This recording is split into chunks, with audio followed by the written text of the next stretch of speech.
ازيكم عاملين ايه؟ يا رب دايما تكونوا بخير. النهارده هنعمل عجينه الكرواسون في البيت بطريقه سهله وبسيطه. ده مش الكرواسون اللي هو الفرنسي، لا احنا هنعمل الكرواسون بتاع الافران بتاعنا العادي الهش جدا اللي طعمه بيطلع خطير. واوعدكم بجد يا جماعه هنعمل عجينه طريه جدا بطريقه مش طبيعيه، هيطلع معاكم احلى مليون مره من بتاع الافران، وطعمه والله العظيم خطير جدا. كمان الكرواسون اللي احنا بنعشقه بقى بتاع الافران اللي هو محشي شوكولاته، آه، محطوط عليه شوكولاته من بره، ده هنعمله كمان بطريقه سهله قوي. تعالوا نحضر العجينه الاول. عندي حليب دافي، هحط عليهم زيت، بياض بيضه واحده بس، شلنا الصفار على جنب وهنستخدم البياض. هنحط السكر وهنحط الخميره، ودي كده المكونات بتاعتي السايله. هبدا اخفقهم مع بعض كويس قوي لغايه ما احس ان كده الخميره والسكر بدات تدوب مع الحليب والبياض البيض والزيت. بعد كده هنبدأ بقى نضيف المكونات الجافة بتاعتنا، وعندنا دقيق، وهحط كمان رشة ملح، وهبدأ أعجنهم. وأول ما يتلموا معايا كده هبدأ أنزل عليهم على طول الزبدة اللينة بدرجة حرارة المطبخ، وهبدأ أعجنهم كمان لمدة 5 دقايق. أهم حاجة عشان العجينة بتاعتي تطلع طرية بالشكل ده لازم تعجنوها 5 دقايق قبل ما تحطوا الزبدة، ونعجنها كمان بتاع حوالي 4-5 دقايق بعد ما بنحط الزبدة.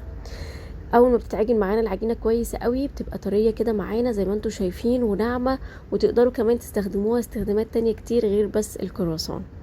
هنبدا بقى نحط رشه كده من الدقيق على الكونتر، ونبدا نلم العجينه بتاعتنا زي ما انتم شايفين، وهنحطها بقى في طبق التخمير، وهنغطيها كده ببلاستيك راب وفوطه مطبخ، وهنسيبها كده بقى لمده ساعه، ساعه الا ربع، لغايه ما حجمها يتضاعف وتبدا تختمر معانا زي ما انتم شايفين كده ما شاء الله. هبدأ بقى كده اشيل البلاستيك راب من عليها ونفرغها كده من التخمير.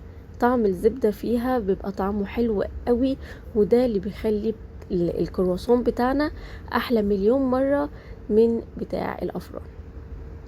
هنفرغ العجينة بقى كده من الهواء ونبدأ نلمها، وهنرش برضو رشة كده من الدقيق على الكونتر، ونبدأ نقسم العجينة بتاعتنا لنصين، لان طبعا مش عارف نشكلها ان هي ما شاء الله كبيرة. وتقدروا بقى لما تقسموها نصين شكله حلو وحادق، عايزانا حلو بس، عايزانا حادق بس، زي ما انتوا عايزين. هنبدأ كده نقصها من النص زي ما انتوا شايفين، وهناخد القسم الاولاني هنحطه في طبق ونغطيه، ونبدأ نشتغل في القسم الاولاني. هنبدأ بقى نفرد كده كويس العجينة بتاعتنا لغاية ما نوصل للسمك اللي انتوا شايفينه ده. بعد كده بقطعة البيتزا بقى هبدأ اقطع العجينة بتاعتي على هيئة الكرواسون بتاعنا بالظبط زي ما احنا بنقطعها.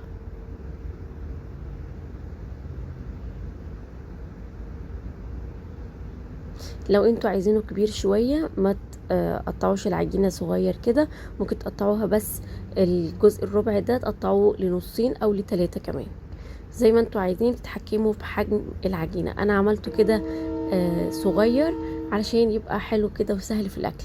انا هحشيه مربى، تقدروا تحشوه بقى اي حشوات انتوا بتحبوها، تقدروا تحشوه شوكولاتة سبريد، مربى، اي حشوة على بالكم تقدروا تحشوها.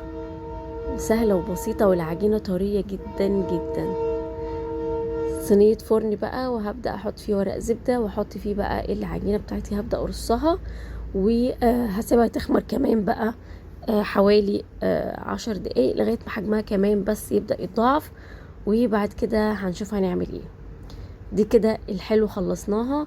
عايزين تعملوا دي كمان حلو زي ما انتوا عايزين، بس انا قلت اما اغير وتعالوا نعملها حادق وهنحشيها جبنه.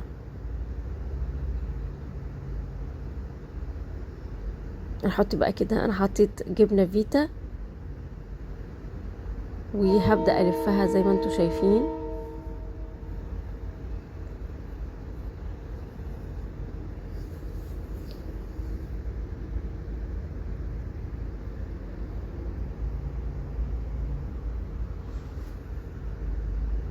وهنرصهم بقى على صينيه الفرن. وقت بقى ما بيكونوا بيختمروا هنحط بقى الفرن، هنسخن الفرن على درجه حراره 180، وهنسيبهم يختمروا كده لمدة 10 دقايق.